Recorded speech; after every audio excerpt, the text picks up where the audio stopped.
방금 소개받은 나무위엔알의 김태선이고요. 자료가 대폭 수정이 됐습니다.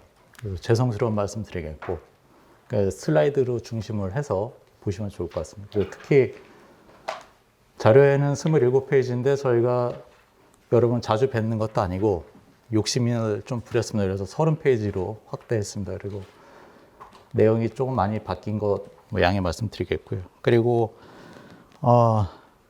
사실 지금 보여드리는 자료는 저희가 비공식적으로 정부하고 커뮤니케이션 하는 자료의 성격도 약간 담겨져 있습니다. 그래서 정부의 스탠스에 대한 것들도 좀 저희가 뭐 주제는 없지만 방향성에 대한 것들을 좀 가이던스를 주고 있는 그런 상황이고요. 그래서 내용이 철저하게 100% 시장에 대한 얘기입니다.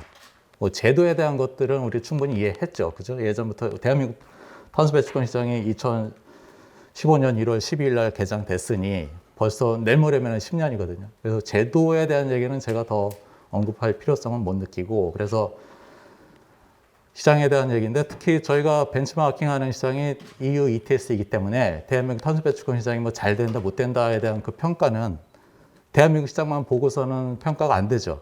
그래서 벤치마킹 할 수 있는 지역이 EU ETS이기 때문에 걔네들하고 대한민국 시장하고의 어떤 시장 지표들 중, 그 중에서도 한 8가지 부분만 좀 셀렉션해서 어떤 차이점이 있고, 그리고 대한민국이 나가야 될 그 방향성에 대한 얘기를 짚어봤습니다. 그래서 첫 번째로는 뭐 글로벌 탄소배출권, 그러니까 대한민국 탄소배출권 시장이 글로벌 스탠다드 폼에 어느 정도 부합하고 있는지 그런 것들을 바라봤고요. 그리고 뭐 좀 전에 말씀드렸다시피 벤치마킹 할 수 있는 그 지역은 유럽밖에 없고, 다른 지역들은 뭐 있는데 거의 대한민국하고 비슷하거나 그 정도 수준이거든요. 그래서 유럽 시장이 워낙 잘 그 여러 면에서 우리가 벤치마킹 해야 될 그 부분들이 상당히 많다라는 거 말씀드리겠고, 저희가 가장 걱정하고 정부에다가 얘기하는 내용 중에 하나가 CBAM, CBAM에 대한 얘기를 많이 어필하고 있습니다. 그거는 이제 뭐 준비 기간이 있지만 종국에는 어떤 시기든 간에 우리가 준비를 해야 되는 그런 과정이고요. 그리고 더 나아가서는 지금 이 상태 우리 국내 탄소 배출권 시장이 이대로 만약에 간다라고 그랬을 때 유럽 쪽에서 바라볼 때는 대한민국의 탄소 배출권은 시장이 아니다라는 것들을 또 할 수 있는 여지가 있다라는 생각이거든요. 왜냐하면 그중에 제일 이제 크리티컬한 거는 유럽은 발전회사 같은 경우에는 100% 이상인데 우리나라는 이제 10%거든요. 그 몇몇 그런 것들이 워낙 다르기 때문에 유럽 쪽에서 바라볼 때는 좀 제대로 된 시장이 아니다라고 이렇게 평가할 수가 있을 것 같아요. 그래서 저희 쪽에서 제일 크리티컬하게 무역 장벽으로 허들을 넘어야 될 부분은 CBAM이다. 그 뭐 철강 쪽하고 뭐 7개 업종만 이렇게 제한이 돼 있는데 중국에는 시간을 거치면서 전 산업 부분으로 확대될 가능성이 크기 때문에 그렇습니다. 그리고 자발적 배출권도 뭐 앞에서 얘기했고, 그리고 아리백 시장도 얘기했고, 저희 쪽에서 바라보는 거는 중국은 에너지 포트폴리오 차원에서 다 바라봐야 된다라는 것들이 저의 결론입니다. 왜냐하면 탄소 배출권 시장도 아리백 시장하고 연결이 돼 있고요. RPS 마켓은 또 K 아리백 시장하고 또 연계가 돼 있고, 자발적 배출권은 저희 쪽에서 해석을 할 때 교토 프로토콜에 있었던 CDM 사업이다라고 그냥 정의를 내려버립니다, 사실은. 지금이야 그 명명이 안 돼 있지만은 결국에는 CDM이 안 되는 그런 상황에서 이름만 바꿔가지고 자발적 시장으로 되지 않나라는 생각이 되게 되면 지금 말씀드린 4가지 시장에 대해서는 하나의 인테그레이션 해가지고 통합으로 해서 바라봐야 되고, 중국에는 탄소 시장이라는 것들로 집적이 될 가능성이 크다라는 거죠. 그래서 탄소 시장에 대한 것들을 잘 준비하시고, 이제 뭐 여러 가지 뭐 가격 결정은 어떻게 되고 있는지 그런 것들을 또 보게 되면은 의미 있는 얘기가 많이 될 것 같고요. 그리고 저희 쪽에서는 좀 미리 나가는 면이 종종 있는데 그 부분은 딴 게 아니고 글로벌한 탄소 시장에 대한 것들, 자발적이든 규제 시장이든 베이스가 다 파생 딜버티브즈라는 것들이 뒷단에서 움직이고 있다. 그래서 저희 쪽에서는 RPS 시장 쪽, RE 시장 쪽에서도 OTC, 장애 파생 상품에 대한 얘기가 필요하다. 그리고 아리백 시장도 마찬가지고요. 그리고 저희가 서울 파이낸스하고 매주 월요일마다 그 KA, 탄소 배출권에 대한 OTC 파생 밸류에이션을 뽑아내고 있습니다. 그래서 장애 거래할 때 그 지표를 가지고 파생에 대한 것들을 이제 기준 가격을 삼아서 이제 서비스를 하고 있다라는 거 말씀드리겠고요. 그래서 다음 슬라이드부터는 키워드 중심으로 해서 말씀드릴게요. 이거는 제 양력이고요. 뭐 나중에 질의할 때 저기 하시면 따로 제 메일이나 핸드폰으로 주시면 될 것 같습니다.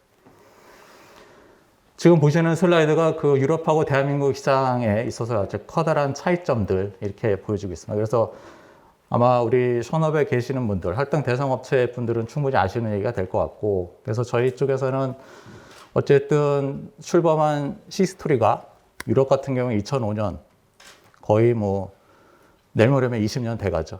그런 상황이고 대한민국은 이제 8년 차 접어들었는데 8년이라는 시간이 긴 시간이죠. 근데 과연 유럽 시장하고 비교했었을 때 어느 정도 괴리를 보이고 있는지를 이제 우리 이 시간에 준비하도록 하고요. 그래서 참여자도 상당히 많죠. 뭐 31개 국가가 통합된 그 유닛이고 우리는 이제 단일 국가 차원을 사고 있고요. 그리고 저희가 계속해서 조금 의미 있게 얘기하고 싶은 거는 유상할당에 대한 비중이거든요. 지금 10%로 계속해서 고한다는 거는 상당히 부담이 되고 유럽 쪽에서 그냥 내버려 두지 않을 것 같다는 상당한 압박이 있을 것 같다라는 생각이고요. 그래서 유틸리티 쪽, 발전 쪽은 한 57%, 100%고요. 유럽의 전체로 다 통합했었을 때는 유상할당에 대한 비율이 57%. 상당히 많죠. 대한민국은 반대로 10%밖에 안 된다. 그리고 2월 제한에 대한 것들도 저 부분도 여러 가지 옵션에 대한 얘기를 할 수가 있을 것 같아요. 무상인 경우에 과연 무제한 2월 하는 게 답이냐라는 생각이거든요. 유상이 있으면, 유상으로 할당됐었으면은 무제한 2월을 넘길 수 있는 것들은 저는 억울해하는데 무상인 경우에는 무제한 넘긴다는 것들, 그런 것들은 좀 제한을 둬야 되지 않나. 왜냐하면 무상이기 때문이죠. 그죠? 유상으로 내가 돈 주고 샀으면 그 자산에 대해서 내가 알아서 관리하는 건데 그 부분을 정부가 팔아라 넘겨라 라고 할 수 있는 그건 아니다라는 거죠. 그래서 저희가 그 유상할당하고 2월 제한은 좀 같이 묶어서 가야 되는 어떤 제도에 대한 변화가 있어야 되지 않을까.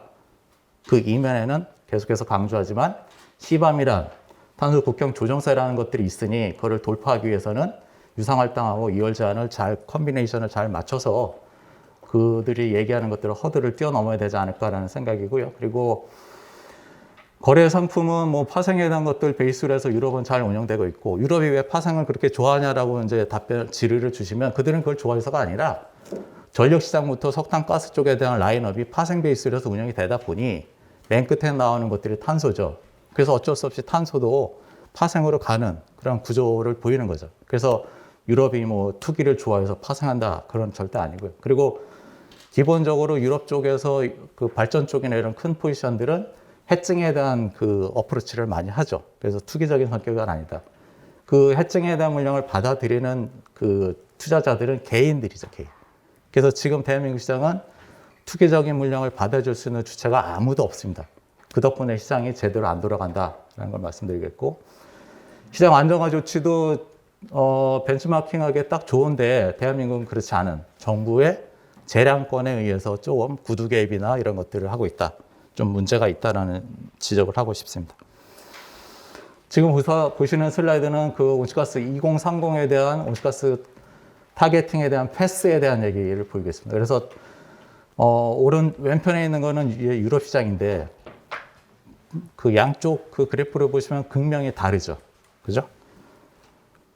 유럽 같은 경우는 파란색 선이 다운사이드 되면서 내려가는 추세에서 노란색 선도 이제 선형으로 쭉 자연스럽게 감축 패스를 보이고 있는데 반대로 대한민국은 파란색 선 1990년도부터 2018년도까지 쭉 올라갔죠. 그러다가 꺾어야 되거든요.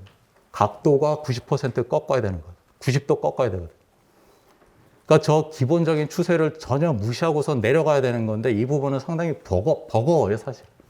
추세에 정반대되는 그런 90도를 꺾어서 내려가는 데는 저 부분은 상당히 여러 가지 정부의 어떤 재정적인 그런 것들이 뒷받침이 되지 않는 한 저 노란색 선에 대한 패스를 우리가 달성하기는 어렵지 않을까라는 생각입니다.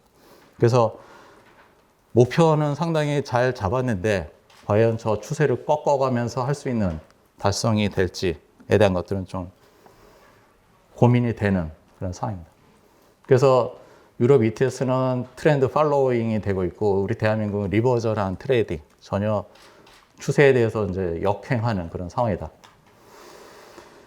지금 보시는 슬라이드는 할당에 대한 이슈인데, 할당하고 뭐 인증에 대한 이슈인데 수급에 대한 얘기죠. 그래서 유럽 같은 경우에 노란색 선이 등락이 이제 심하죠. 그래서 일보다 컸다가 일보다 작았다가, 그래서 인증량 분의 할당량 해서 에미션 투 캡 레이쇼라는 그 지표를 했는데, 일보다 크게 되면 할당이 많았다. 그러면 할당이 많으면 이제 가격이 이제 리세션 돼서 내려가는 그런 상황이 되겠죠. 반대로 옆에 있는 거는 대한민국 시장은 Y축에 1에 근사하죠. 1을 중심으로 해서 그래도 등락이 이제 유럽보다 완만한 그런 상황이라서 뭐 중간에 뭐 이것저것 이슈도 많았지만 어찌됐든 할당하고 인증이라는 데이터만 놓고 보면 1에 근사해서 잘 그 수급에 대한 밸런스를 잘 맞추고 있다라는 것들을 이 지표상으로 볼 수가 있습니다. 그리고 다음에 턴오버 레이쇼 같은 경우는 이제 매매 회전율인데 100개를 시장에다가 공급하면 80개가 시장에서 잘 매매가 된다. 반대로 대한민국은 100개 중에 7.8개만 유동성이 아주 적다는 얘기죠. 그러니까 아무도 안 판다라는 얘기가 이제 나오는 얘기죠. 그래서 할당 대상 업체들이 한 680여 개가 되는데 그들 다 일반적인 그들의 스탠스는 홀딩이다라는 것들이 이제 기본적인 성격이다 보니 턴오버 레이쇼 같은 경우 턴오버 레이쇼 비율이 이제 7.8%밖에 안 되는, 이거를 또 억제하기 위해서 2월을 강제한 그런 제도가 있었죠. 그래서 매도를 전제로 하면 2월에 대한 것들을 좀 허용하는 그런 것들을 도입했죠. 이 턴오버 레이쇼를 개선하기 위해서요. 만약에 그런 것들이 없었으면 실적 판보다 더 낮은 값으로 체크가 됐을 겁니다.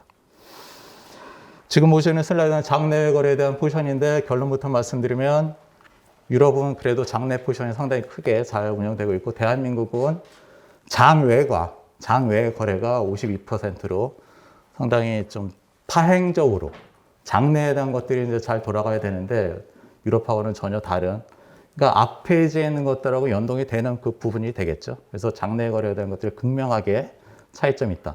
그래서 이 부분을 지금 그 파생 들어오고 뭐 제3자 들어오고 하기 전에 어떤 식이든지 간에 장내 거래에 대한 활성화를 지금 시점에서 필요로 해요. 이런 것들이 개선이 안 된 상태에서 뭐 파생 들어오고 다 해봤자 양쪽 시장 다 무너질 가능성이 크기 때문에 저희 쪽에서는 할당 대상 업체들한테는 무상 할당이 많은 포션에 대해서는 장내 거래를 의무적으로 좀 강제해야 되지 않을까라는 생각. 저희 그 나무 ENR에 대한 생각이고요. 그렇지 않으면은 뭐 이것 나중에 조금 문제가 많을 것 같아요. 그러니까 사실은 유통되는 물량 시가총액을 따지게 되면 코스닥에 있는 종목 한 종목밖에 안 되는 적은 시장이거든요. 근데 이 조그만 시장을 장내 거래로 나눠지고 뭐 쇼핑 매매 나눠지고 하는 것들도 조금 생각해 봐야 될 문제가 아닌가라는 생각입니다. 그래서 이것도 86.6%가 그 장내고 유럽은, 우리나라는 29%. 이것도 이제 후하게 쳐서예요. 쇼핑 매매까지 해가지고 한 거거든요. 순서가 경쟁 매매만 따지게 되면 17%밖에 안 돼요. 되게 적죠.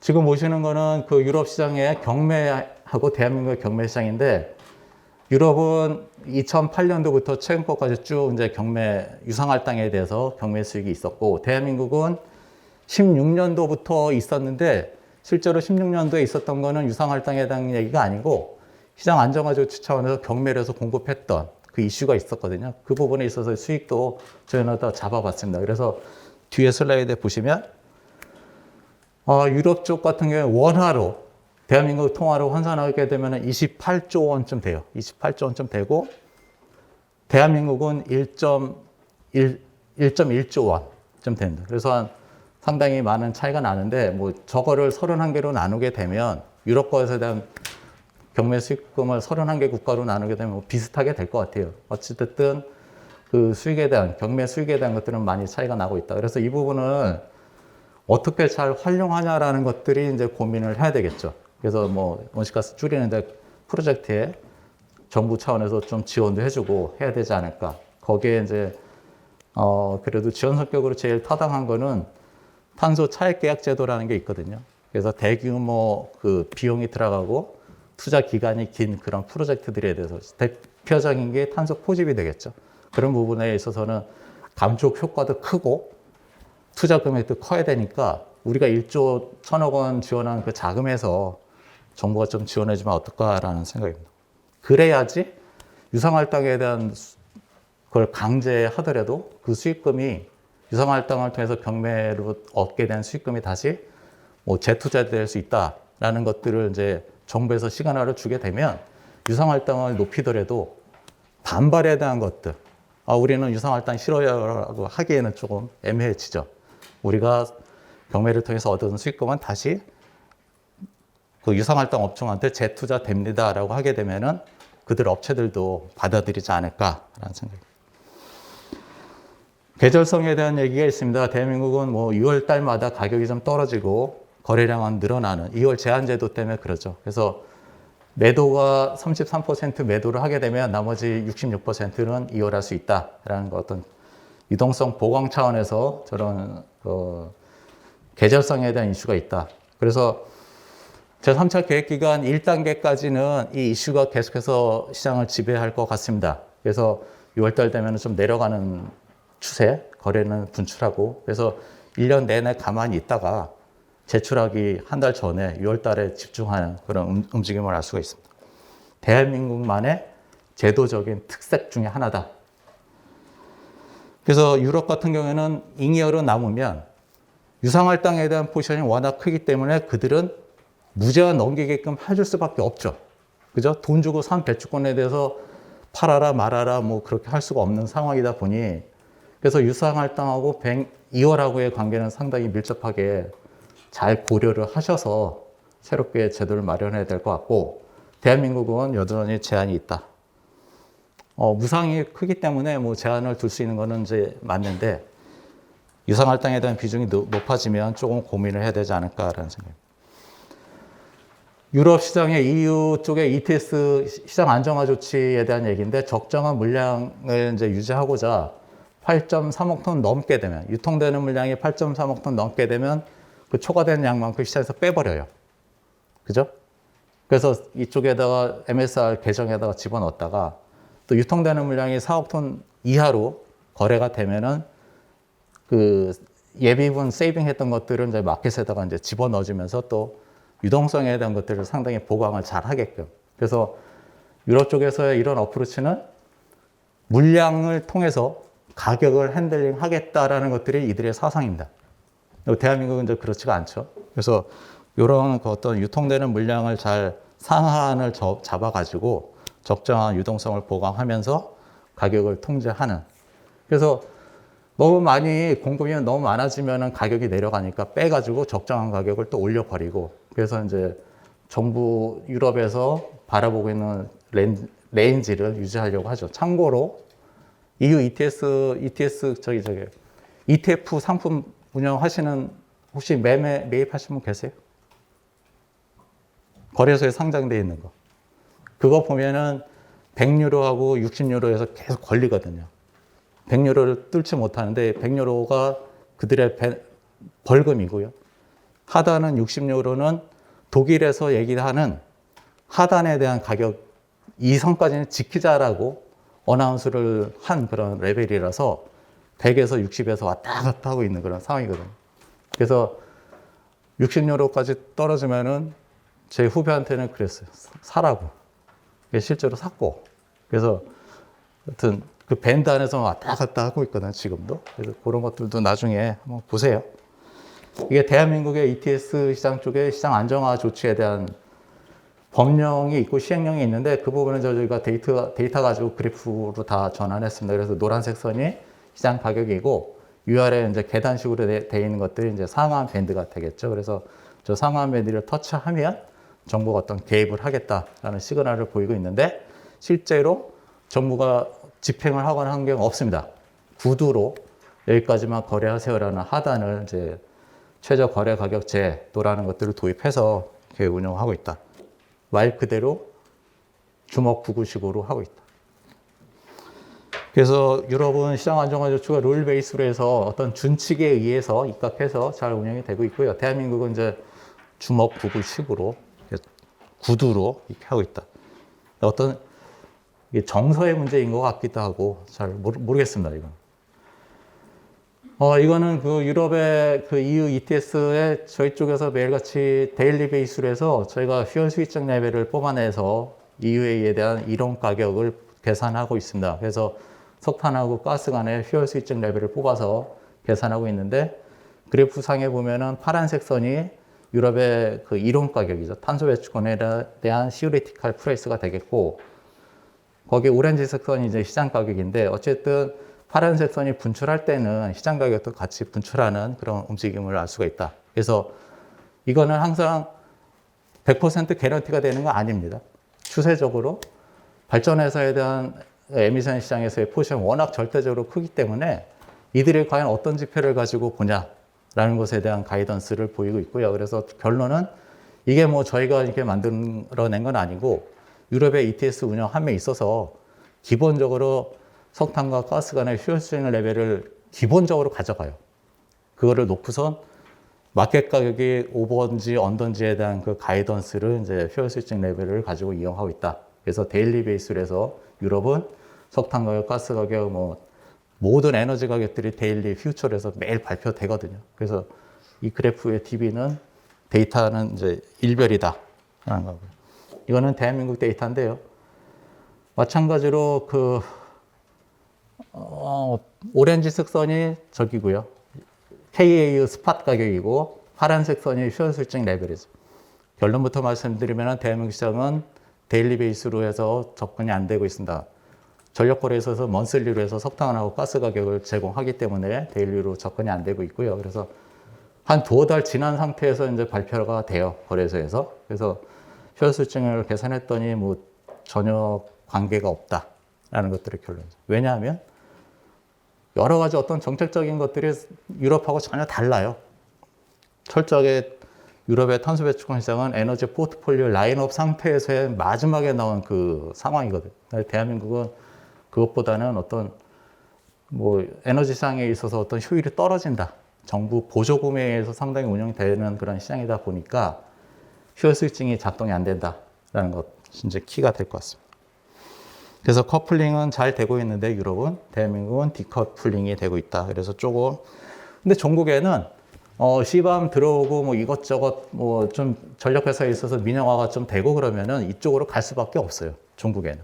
그래서 우리는 지금 상태에서는 그 디커플링이지만 이행 기간이 거치면서 제4차 계획가 뭐 들어오고 하게 되면은 이쪽에 좀 커플링이 될 가능성이 높지 않을까라는 생각입니다. 사실은 좀 설명이 안 되는데 저희가 일부러 계산하는 거는 그래도 아무것도 없는 상태에서 이제 막 짚는 것보다 틀리더라도 가이드가 있는 상태에서 이정표가 있는 상태에서 가는 것과 전혀 다른 얘기거든요. 그래서 저희는 계산을 하고 있습니다. 자, 이거는 샤프 레이쇼인데요. 그 리턴하고 리스크에 대한 것들을 이제 비교해서 대한민국 시장이 더 효율이 좋냐, 유럽 시장이 더 효율이 좋냐. 개인 투자자 입장에서 타겟팅을 할 때 내가 대한민국 탄소 배출권 시장에 투자하는 게 더 나은지 아니면 유럽 시장에 더 투자하는 게 나은지에 대한 그 계산법인데 결론부터 말씀드리면 리스크는 36.3, 대한민국은 38.5 거의 비슷해요. 근데 리턴은 이제 유럽은 39.4%, 대한민국은 15.1%. 그래서 리스크분의 리턴을 나누게 하게 되면 다음 페이지에 있는 이 값이 되죠. 리스크분의 리턴이 훨씬 크죠. 저 유럽 시장에. 그래서 우리 개인 투자자들이 투자를 한다. 그러면 대한민국에 투자할지 유럽에 투자할지에 대한 어떤 투자 성과에 대한 지표가 되겠습니다. 그래서 유럽 시장이 훨씬 크다.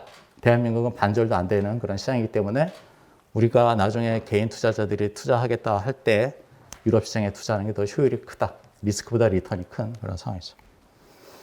그래서 보시면 파란색 선이 유럽의 그 배출권 가격이 원화로 다 환산했고요. 그 밑에 게 오렌지색 선이 그 대한민국의 KAU의 값이고 그 수익률로 이제 전환한 상태에서 그 옆에 있는 노란색 점들 스캐터 플로트를 그렸더니 저렇게 사사 국면에서도 다 퍼져 있잖아요. 저 얘기는 뭐냐면 전혀 관계가 없다.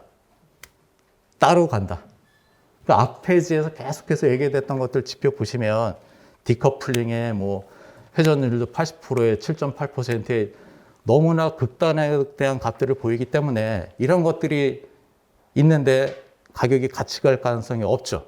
같이 가면 그건 잘못된 거죠. 그래서 전혀 다른 시장이다. 근데도 우리는 기대해요.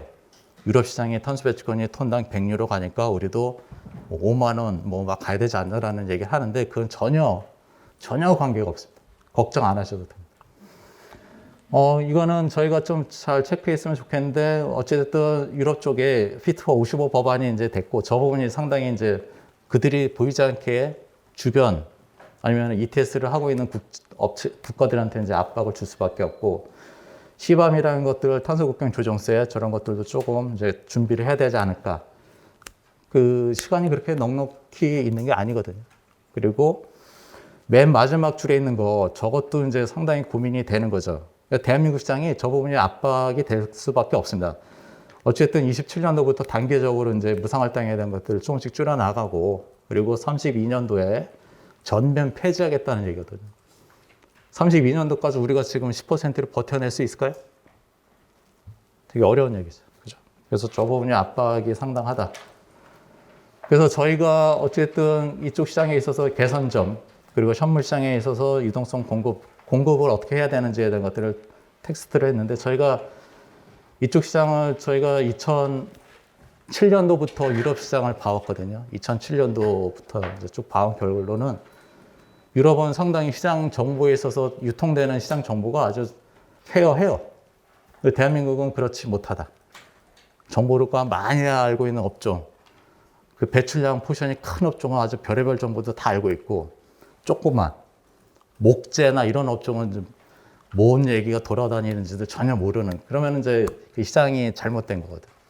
마켓에서 형성되고 있는 모든 정보는 시장 참여자들한테 공평하게 즉시 전달이 돼야 되는 게 시장입니다. 지금 이 상태로 가면은 제가 보는 관점에서 시장은 아닌 그런 상황이거든요. 그래서 시장 안정화 조치가 빨리 되면 좋겠고 그 밑에 있는 것들은 조금 강한 얘기도 있습니다. 사실은. 무상할당 업종에 대해서는 조금 거래소에 강제로 집적화 시켜야 된다. 장외 거래를 해서 언페어한 그 거래를 하지 말고 무상이니까 장내 거래에서 좀 강제하는 어떨까 하는 생각입니다. 뭐 텍스트로 돼 있으니까 한번 보십시오. 이거는 저희가 다음 달에 발표할 자료인데 오늘 오셨는데 그래서 제가 그냥 대충 이렇게 할 수가 없어서 다음 달 발표할 자료를 몇 개 슬라이드를 해왔습니다. 그래서 여기서 말씀드리고 싶은 거는 마켓에서 어떤 균형에 대한 얘기거든요. 결국은 우리 신재생 태양광 하시는 분들은 REC를 얻게 되면은 그 RPS 시장 쪽에 팔 수도 있고요. 아리백 쪽에 공급해 줄 수도 있거든. 그러니까 여기서 민간 사업자들은 뭘 고민할까요? 과연 RPS 시장에서 REC가 더 비싼지, K 이쪽 시장이 더 비싼지, 가격이. 그럼 저가 만약에 민간 사업자라고 그러면 이쪽 시장이 비싸면 이쪽에도 팔겠죠. 이쪽에는 전혀 안 팔겠죠. 그래서 이 섹션 하나 있고, 차익거래에 대한, 아비트레지에 대한 이쪽에서 바라본 차익거래에 대한 기회. 또 하나는, 아리백 시장에 참여하게 되면 온실가스 감축으로 인정이 되잖아요. 그죠? 그럼 모자란 업체들은, 부족한 업체들은 이쪽에서 살 수도 있겠고, 이쪽에서 살 수도 있잖아요. 그죠? 디맨드 사이드에서. 그죠? 근데 여기서 우리가 관건은 K 아리백 시장에서의 호가되는 그 가격 단위는 메가와트, REC당 얼마이고, 여기는 톤당 얼마잖아요. 그래서 그 부분은 이제 톤으로 양쪽을 맞추든지, REC로 맞추든지 해서 그 상대 평가를 해야 되겠죠. 그래서 요게 저희 쪽에서 바라보고 있는 이쪽 에너지 시장 쪽에서 어떤 완벽한 균형이 될 겁니다, 사실. 그래서 지금은 이쪽 시장이 KAU 가격이 싸가지고 이쪽에 대한 것들이 아직 매수세가 있는데 얘네들이 오르게 되면은 모자란 업체들이 이쪽에 또 시선을 두겠죠. 그래서 REC로 바꾸거나 T 톤으로 바꿔서 어디가 싼지에 대한 것들을 이제 모색하겠죠. 그래서 이런 것들에 대한 차익 거래가 일어나게 되면 마켓은 다 똑같아지는 거죠. RPS 마켓하고 K 아리백 시장하고 탄소 배출 시장이 다 동일한 가격으로 균형을 딱 찾아내려는 노력을 할 겁니다. 이거는 근데 언제 될 거냐? 이쪽이 그 가격이 좀 많이 더 올라와줘야 돼요. 이쪽이 워낙 싸잖아요. 2만 원밖에 안 되잖아요. 적어도 6만 원, 7만 원 돼야지 시장이 이쪽 시장하고 이제 같아질 수 있는 그 균형점을 찾아낼 수가 있습니다. 다음 페이지에도 마찬가지로 이것도 저희가 요거는 이제 요선하고 해서 톤으로 다 바꿨어요. 이거를. 그래서 동일한 요거는 이제 KAU 톤이고 REC를 요 톤으로 또 바꿨죠. 메가와트 아워를 이렇게 톤으로 바꾼 게 요선하고 요선이거든. 그러니까 이 여전히 KAU 가격이 싸니까 차익거래에 대한 기회는 아직 없는 거죠. 그래서 얘 가격이 좀 더 올라서 이 정도까지 올라와 줘야지만 마켓 가격의 균형이 이퀴발런트가 이제 형성이 되는 그런 상황이죠. 그래서 그 시장의 어떤 균형점은 앞에 있는 것들이 계속 작동될 가능성이 크죠. 그죠? 민간 쪽에서 그 재생에너지 발전 사업자분들은 그 가격에 대한 민감하거든요. 그래서 RPS로 갈지 K-RE100으로 갈지 그래서 종종 요새 나오는 뉴스가 K-RE100 시장 쪽에서 RPS 시장보다도 좀 더 가격을 높게 쳐주는 그런 움직임이 있어서 그러면은 그쪽으로 가게 되면은 RPS 시장 쪽이 또 수급 불균형이 또 초래하게 되겠죠. 그러면 또 가격이 올라갈 거고. 그렇습니다. 요거는 저희가 OTC 프로덕트에서 서울파이낸스에 발표되는 거는 이거 하나 발표되고 있습니다. 요거 하나. KAU 쪽. 그래서 저희가 그 K-RE100 시장 또 그 스팟 가격만 있으면 저희가 포워드나 스왑 가격, 옵션 프라이싱 다 뽑아낼 수가 있습니다. 그래서 이 부분은 그 뭐 자발적 배치권에 뭔가 있다라고 그러면 그 부분도 다 만들어낼 수가 있어요. 그래서 이 부분을 왜 필요로 하냐라고 그러면 자발적 시장의 리스크가 상당히 커요. 그래서 저희한테 종종 제 후배가 이제 질의를 해요. 자발적 시장을 해야 됩니까? RE100 시장을 해야 됩니까? 저는 이제 둘 다 하라고는 얘기하죠. 근데 비중은 다르게 얘기하고 있어요. 자발적 시장의 리스크 익스포저가 워낙 크고 듀레이션이 길기 때문에 어디 뭐 베트남에다가 뭐 자발적 시장 뭐 했다라고 하면 거기 총싸움하고 그러면 이제 힘들어지잖아요. 뭐 환율도 출렁거리고. 그럴 바에 차라리 듀레이션이 짧은 K-RE100 시장 쪽에 신재생 쪽 사업하는 게 더 낫지 않을까라는 얘기를 하고 있습니다. 그래서 리스크에 대한 익스포저에 대한 크기가 워낙 다르기 때문에 우리가 이쪽 시장에 그 접근할 때 에너지 포트폴리오 라인업을 잘 만드셔가지고 요새 이제 많이들 자발적 얘기를 하는데 그것도 중요하지만 라인을 잘 만드셔가지고 리스크를 좀 분산해야 되지 않을까. 그래서 이 장애 파생에 대한 이론과 테이블은 리스크 관리를 하기 위한 하나의 툴이기 때문에 미리 아셔야 된다. 그래서 투자할 때 항상 리스크에 대한 것들을 매니징 하기 위해서는 파생에 대한 것들이 필요로 한 상황입니다. 요거는 저희 채널입니다. 보시고 구독, 좋아요 눌러주세요. 그 구독자가 많이 안 늘더라고요. 했는데. 네, 마치겠습니다. 고맙습니다.